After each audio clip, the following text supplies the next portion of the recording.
Dala, Dala, Dala, bienvenue.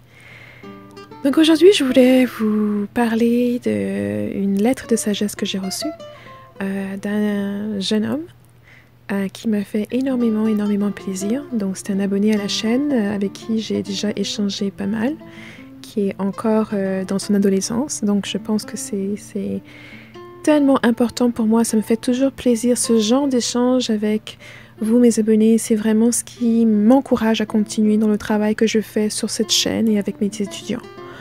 Je pense que de voir des individus qui sont jeunes, qui sont encore 17, 18, 19 ans et qui se posent déjà des questions sur leur cheminement, sur les relations, sur comment bien faire, comment être la meilleure version d'elles-mêmes et qui commencent ce travail sur eux-mêmes à un âge aussi jeune. Pour moi, c'est juste... ça réchauffe mon âme, en fait. C'est vraiment, pour moi, quelque chose qui m'encourage à continuer à donner le meilleur que je puisse donner à vous qui m'écrivez, à vraiment m'imprégner de vos lettres et des ressentis que j'ai. Parfois, certains de vos messages me touchent tellement que j'en pleure, que je ressens certaines douleurs que certains de vous ont traversées, des choses que vous partagez avec moi qui sont intimes, dont je vous remercie de bien vouloir vous en séparer, de bien vouloir aussi m'accorder cette confiance en échangeant avec moi. Et pour moi, c'est important que les plus jeunes, justement, soient tout autant inclus dans les discussions que nous avons sur cette chaîne. Je pense que pour ceux qui m'ont écrit et qui se reconnaîtront dans ce message, dans cette lettre, vous avez le monde devant vous. Je pense que lorsqu'on commence à faire ces réflexions-là aussi jeunes que vous, on ne peut qu'avancer avec une meilleure préparation pour faire face à tout ce qui pourrait vous arriver.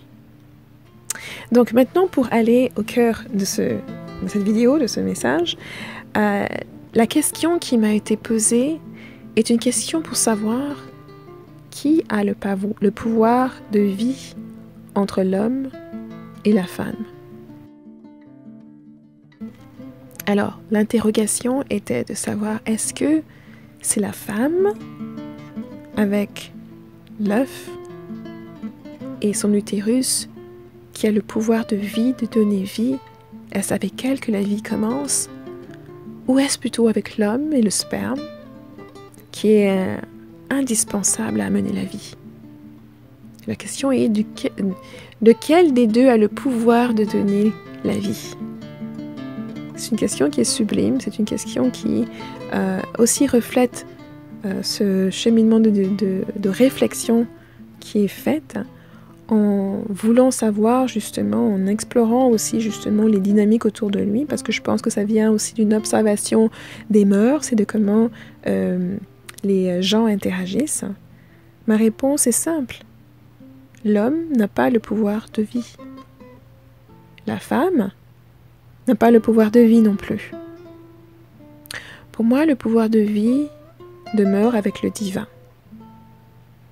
Demeure avec le divin et uniquement avec le divin. Cependant, en tant qu'être humain, l'homme et la femme, lorsqu'ils viennent ensemble, ont le pouvoir de manifester cette vie. Donc se rapprochent et deviennent un véhicule du divin pour manifester cette vie. Et donc, de ma perspective, ça touche encore ce sujet dont je parle souvent sur ma chaîne, de dire que la femme et l'homme sont complémentaires. Sont différents, distincts, entiers individuellement, mais complémentaires. C'est pour ça que nous avons des façons différentes de réfléchir, des façons différentes de ressentir même, et des façons différentes de nous exprimer. Et parce qu'on est différent, on va forcément apprendre de l'autre. Et c'est sûr que parfois, il peut y avoir des frustrations, il peut y avoir des malentendus, il peut y avoir des incompréhensions, mais ça fait partie de l'apprentissage. C'est à travers les relations, c'est à travers les discussions, les interactions qu'on apprend justement à comprendre l'autre et à comprendre l'autre dans sa différence. En acceptant que la femme est différente de l'homme, en acceptant que l'homme est différent de la femme. Ces différences biologiques, ces différences physiologiques, ces différences psychologiques et ces différences spirituelles.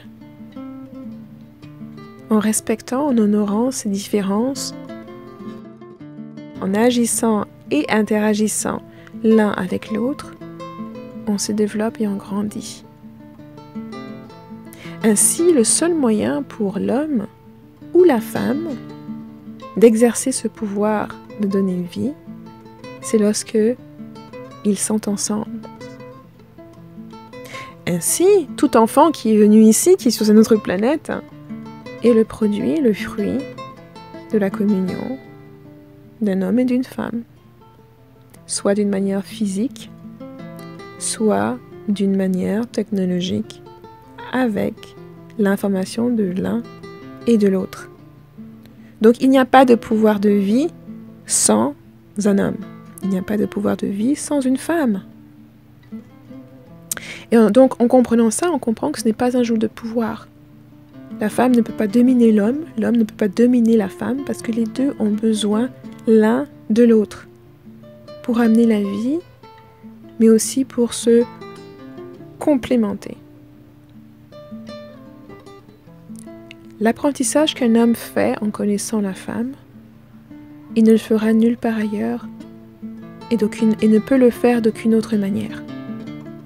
L'apprentissage que la femme fait en connaissant l'homme, elle ne pourra pas le faire d'une autre manière, elle ne pourra pas le faire sans lui. Ce que l'on apprend dans une relation sur l'autre et sur nous-mêmes sont des cadeaux qui nous amènent et qui nous permettent de grandir. Et cette complémentarité n'est pas un hasard, cette complémentarité, que ce soit avec les interactions, même avec nos amis, hommes-femmes, on voit les différences avec nos frères et nos sœurs, on voit les différences et ça nous permet d'apprendre, ça nous permet de grandir et de mieux comprendre les choses. Et donc, tu as dû, toi, remarquer justement cette guerre des sexes dont on parle souvent, qui n'a pas lieu d'avoir lorsque l'on parle et lorsque l'on se focalise justement sur la complémentarité de l'un et de l'autre. Bien sûr, le monde n'est pas parfait, et je pense que tu t'en rendras compte en grandissant, en avançant. Mais j'espère qu'au lieu de te focaliser sur le négatif, tu continueras sur ton cheminement de t'améliorer toi-même, de prendre responsabilité pour qui tu es et qui tu aimerais devenir, et de continuer à chercher la vérité, de laisser la vérité s'exprimer à toi, de laisser le divin t'accompagner sur ton chemin, ton cheminement, et de voir ce genre de questions en te demandant toujours, comme tu l'as fait avec la question sur le pouvoir de vie, en te demandant toujours, oui, par rapport à ce qui t'a été déjà dit, est-ce que tu observes que la vérité se révèle à toi, que la sagesse se révèle à toi, et que toutes ces instances puissent justement se montrer à toi d'une autre manière qui confirme ou qui te donnera plus de clarté. Donc ne prends pas mes mots, mais observe tout simplement. Ne prends pas juste ma parole qui te dit que on a besoin d'une femme et d'un homme, d'un œuf et d'un sperme pour avoir un enfant. Fais tes propres recherches, fais tes propres observations. Ne joue pas dans les jeux des autres. Nous savons, et justement, ta question vient probablement aussi de cela, que beaucoup de personnes jouent sur ces lignes de pouvoir, que tu pourras sans doute observer au fur et à mesure que tu grandis. Mais j'espère que toi, tu te feras toi-même gardien de tes propres valeurs, de l'essence de qui tu es. J'espère que tu apprendras justement en regardant ce principe selon lequel l'homme et la femme sont complémentaires, selon lequel l'homme et la femme devraient être en bon terme, s'entendre, vivre en harmonie, et que de cette harmonie-là, tout le monde en bénéficie, que ce soit les enfants, les autres membres de la communauté, etc.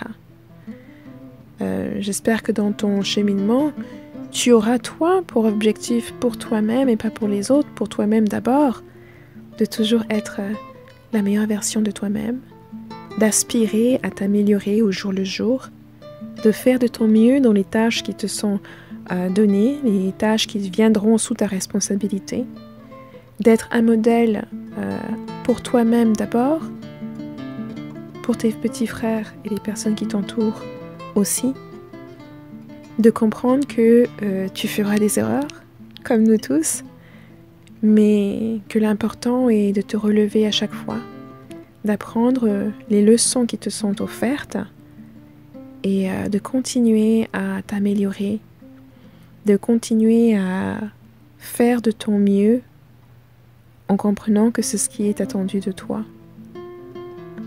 Je te remercie encore pour cette lettre. J'espère que ce que j'ai partagé avec toi était utile. Bien sûr, pour vous autres, n'hésitez pas à déposer sous les commentaires ce que vous voulez ajouter à ce que j'ai dit. Bien sûr aussi votre opinion, vos suggestions. Et je vous parlerai dans la prochaine vidéo. Au revoir.